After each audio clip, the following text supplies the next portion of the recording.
What a downright cold and frigid night it is. Okay, I'm going to talk about some winter safety and some winter precautions. You should have antifreeze in your car, which is going to prevent your car from having freezing problems and radiator troubles and woes. Second of all, also with these bitter cold temperatures, keep blankets in your cars. Third, rivers and lakes are starting to freeze over, but they're not completely frozen. You can slip and you can fall through before you even realize it. Always take a stick and check to make sure that it's at least 4 to 6 inches solid ice before you walk on it. The water temperatures in the rivers right now are probably colder than 20 degrees, which means hypothermia can set in. Also, with the bitter Arctic air, cover your mouth, cover your ears, protect your feet, your legs, your hands, limbs that are exposed, that can actively get frostbite very, very easily and simply. Also, use hand and foot warmers to keep your feet and hands warm if you're going to be out for prolonged exposure. Second of all, also make sure that you have an emergency battery backups if you can afford one to at least run an electric heater and to keep your computer up and running. Second of all, make sure that you know where all your pet supplies are and stuff.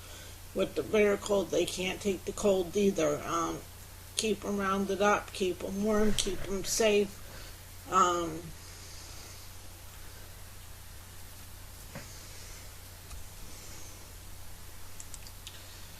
Okay, the other thing is that you need to make sure that your pets have water. Water freezes. They can't drink it, they can get dehydration, but you also have to keep an eye that your cats and dogs don't get frostbite or hypothermia.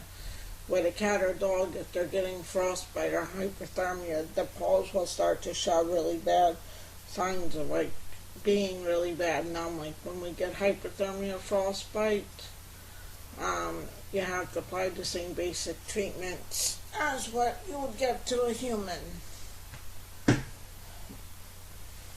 Now, certain animals and certain reptiles require that the room temperature be kept at least 75.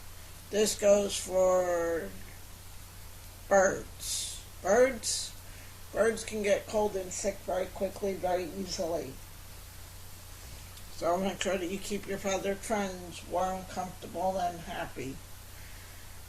Also, you need to check in on elderly people, because sometimes their senses are not all there and they need to be looked in and checked after. Also, make sure that you run creosote cleaning logs. Clean your chimneys, or have a chimney guy come out and clean them. A lot of chimney fires happening. Bad time of the year for chimney fires. Also, make sure that you have proper drainage in your house with all the snow and ice that's coming and falling and melting. You need a runoff place. Do not drink snow for water without using water purification tablet, and also having potassium iodine tablets on hand. You can get this stuff on Amazon, fairly reasonable.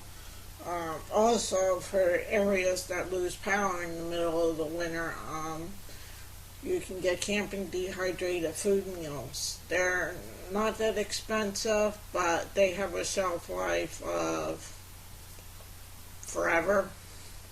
So it's worth the investment. At least the power goes out, at least you can eat.